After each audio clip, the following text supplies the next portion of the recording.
Salam Gülşən, hər vaxtınız xeyir olsun. Bəli, sizin də vurğuladığınız kimi bugün ölkə ərazisində Qurban Bayramı qeyd olunur və elə məhz bugündən etibarən Qurban kəsimində də artıq start verilib və bir sıra istiqamətlərdə Naxçıvan Muxtar Respublikasına daxil olmaqla 134 ünvanda kəsim, ət kəsim və satış məntəqələri fəaliyyət göstərir. Elə biz də hazırda həmin ünvanlardan birindəyik. Burada həm qoyunların satışı həyata keçirilir, digər istiqamətdə isə kəsimi gerçəkləşdirilir. Daha təfərrüatlı informasiyanı hansı ərazilərdə, hansı istiqamətlərdə satış və kəsim nöqtələri fəaliyyət göstərir? Bununla bağlı məlumatlar Azərbaycan Qida Təhlükəsizliyi Agentliyinin şöbə müdürü İlkin Kərimov vasitəsilə əldə edəcək. Xoş gördük İlkin bəy. Buyurun, detalları sizdən eşidək.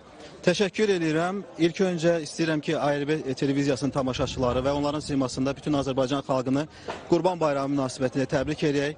Allah kəsilən qurbanları qəbul eləsin. Bəli, sizin də vurğuladığınız kimi ölkə üzrə Naxçıvan Muxtar Respublikasına daxil olmaqla 134 nöqtədə qurbanlıq heyvanların həm kəsimi, həm satışı xidmətləri əhaliyə təklif olunur. Bütün məntəqələrdə baytarlıq, sanitariya tələblərinə cavab verən təhlükəsiz heyvan ətləri istehlakçılara təqdim olunur. Qeyd etdiyim kimi Qida Təhlükəsizliyi Agentliyinin əməkdaşları artıq bir müddətdir ki, gücləndirilmiş iş rejimində fəaliyyətlərini davam etdirirlər və hal-hazırda bizim sizinlə olduğumuz Yasamal rayonu ərazisində də gördüyünüz kimi qurbanlıq heyvanların kəsimi satışı ilə bağlı səyyar kəsim məntəqəsi quraşdırılıb.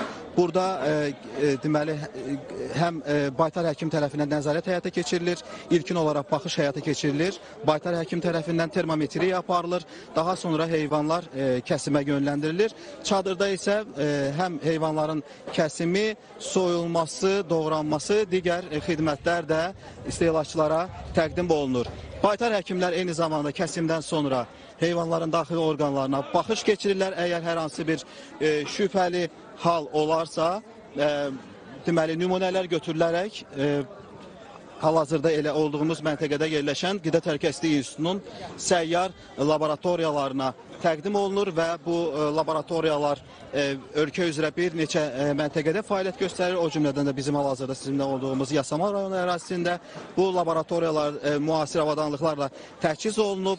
Ən qısa müddətdə dəqiq operativ analizlər bu laboratoriyalarda həyata keçirilir. Eyni zamanda Qida Təhlükəsizliyi İnstitutunun stasionar laboratoriyalarda gücləndirilmiş iş rejimində fəaliyyətini davam etdirir. Ölkə üzrə 17 laboratoriyadır və əlavə olaraq bildirmək istəyirik ki, nə xoş haldır ki, biz artıq Qurban Bayramını işğaldan azad edilmiş ərazilərimizdə də qeyd edirik və Ağdamda, Füzulidə, Cəbrayılda, Laçında qurbanlıq heyvanların kəsimi və satışı təşkil olunub.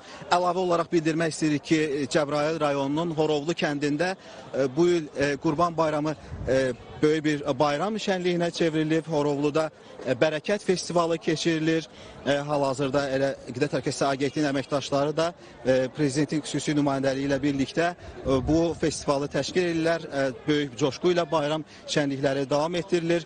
Və əlavə olaraq bildiririk ki, Qida Təhlükəsizliyi Agentliyi ilə paralel olaraq daxili işlər orqanlarının əməkdaşları, yerli icra hakimiyyətinin orqanları əməkdaşları da gücləndirilmiş iş rejimində fəaliyyətlərini davam etdirirlər və gün ərzində əgər hər hansı bir xoşagəlməz hallar olarsa istehlakçılara müraciət edirik, xahiş edirik ki, bu ünvanlar barədə bizə dəqiq məlumatlar versinlər ki, dərhal nəzarətə götürək və onlar barəsində tədbirlər görək. Təşəkkür edirəm İlkin bəy, ətraflı şəkildə informasiyaları biz və tamaşaçılarımızla paylaşdığınız üçün. Bəli, bugün ölkə ərazisində Qurban Bayramı qeyd olunur. Səhər saatlarının etibarən müxtəlif istiqamətlərdə biz yəni qurban kəsiminin olduğunu müşahidə edə bilirik və indiki məqamda da elə burada həm dediyimiz kimi səyyar qida laboratoriyasında fəaliyyət göstərir, işlər görülür, tam təhlükəsiz formada ərazidə yəni ət kəsiminin həyata keçirilməsi istiqamətli işlər görülür. Məsələ bu nöqtədə də dediyimiz kimi ətlərin, qurbanların kəsimi həyata keçirilir qəssablar vasitəsilə. Ərazidə həmçinin polis əməkdaşları da var və onlar da